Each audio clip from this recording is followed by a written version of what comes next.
আমি জানি প্রত্যেক দর্শকবৃন্দ যারা এসবিএমসিএমে স্কলারশিপের সমস্যায় সম্মুখীন আছো তাদেরকে একটা রিকোয়েস্ট, হাম্বেল রিকোয়েস্ট, ভিডিওটা প্রথম থেকে শেষ অবধি দেখো।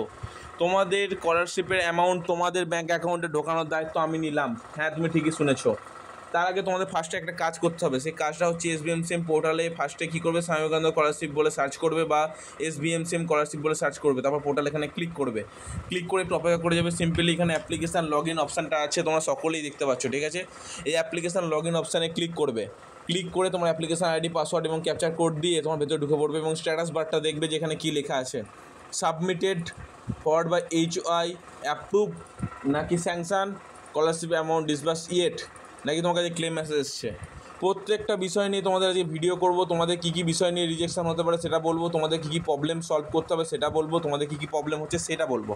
প্রত্যেকটা সমস্যার সমাধান নিয়ে চলে এসেছি আমি তোমাদের সাথে। তাই ভিডিওটা ভালো লাগলে অবশ্যই বন্ধুদের মধ্যে শেয়ার করবে, আর একটা লাইক অবশ্যই তোমাদের জন্য, ঠিক আছে। চলো ভিডিওটা শুরু করা যাক। প্রথমে বলে রাখতে চাই বন্ধু, তুমি যখন ভিডিওটা দেখতেই এসছো, তোমার প্রথম প্রবলেম হতেই পারে অ্যাপ্লিকেশান, দেখো তোমাদের ফরওয়ার্ড বাই HY হয়ে আছে, হঠাৎ করে দেখলে অ্যাপ্লিকেশান সাবমিটেড কেন হয়ে আছে, হঠাৎ করে তোমার অ্যাপ্লিকেশান স্ট্যাটাসে দেখতেই পারো।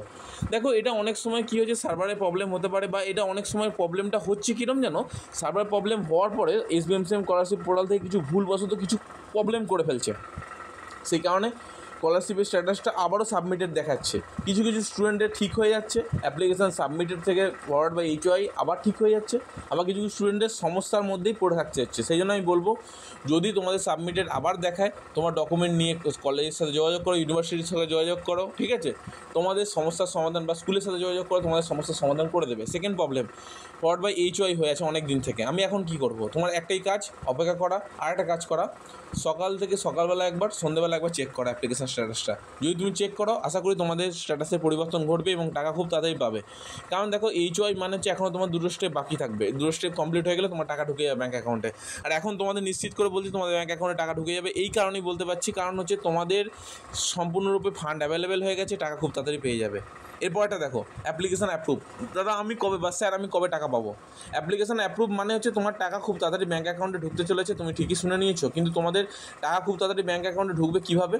Application sanction, scholarship amount disburse yet, তোমার ক্লেম মেসেজ আসবে তোমার ফোনে, অটোমেটিক তোমার টাকা ঢুকে যাবে ব্যাঙ্ক অ্যাকাউন্টে। তুমি ঠিকই শুনেছো, কিন্তু তার আগে তোমাকে একটা কাজ করতে হবে, খুব গুরুত্বপূর্ণ কাজ। সেটা হচ্ছে দেখতে হবে যে অ্যাপ্লিকেশান স্যাংশন আছে কি না, বা অ্যাপ্লিকেশান স্যাংশন থাকলে তোমাদের খুবই গুরুত্বপূর্ণ কাজ হচ্ছে ভালোভাবে চেক করা ব্যাঙ্ক অ্যাকাউন্ট। প্রত্যেক দিন সকালবেলা একবার করে তোমার চেক করো।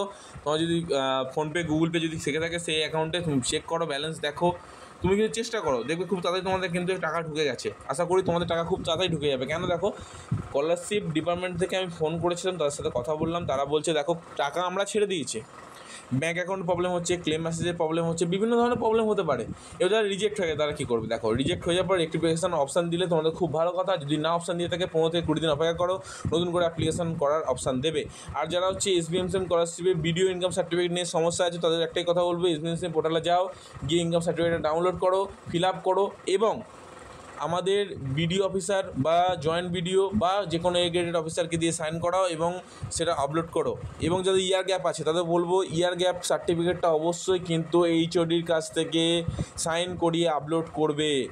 আর অবশ্যই তাদের একটাই রিকোয়েস্ট করব, প্রত্যেকটা বিষয় পুঙ্খানুপুঙ্খভাবে দেখে নেবে। বিএর জায়গা বিকম করে দিও না, BSc করে দিও না। রেজাল্টের জায়গায় এপিট ওপিট যদি বলে থাকে, শুধু এক পিট আপলোড করে দিও না। এসবিএমসিএম স্কলারশিপে ব্যাঙ্ক অ্যাকাউন্ট ভুলভাল দিও না, নামের বানান ভুল করো না। এই সমস্ত বিষয়গুলো তুমি যদি খুঁটিয়ে আবারও পর্যবেক্ষণ করে থাকো, ডকুমেন্ট যদি ঠিকঠাক আপলোড করে থাকো, তুমি যদি ফরওয়ার্ড বাই HY থেকে যদি সাবমিটেড হয়ে থাকে, তাহলে তুমি অবশ্যই কলেজের সাথে আবার যোগাযোগ করো।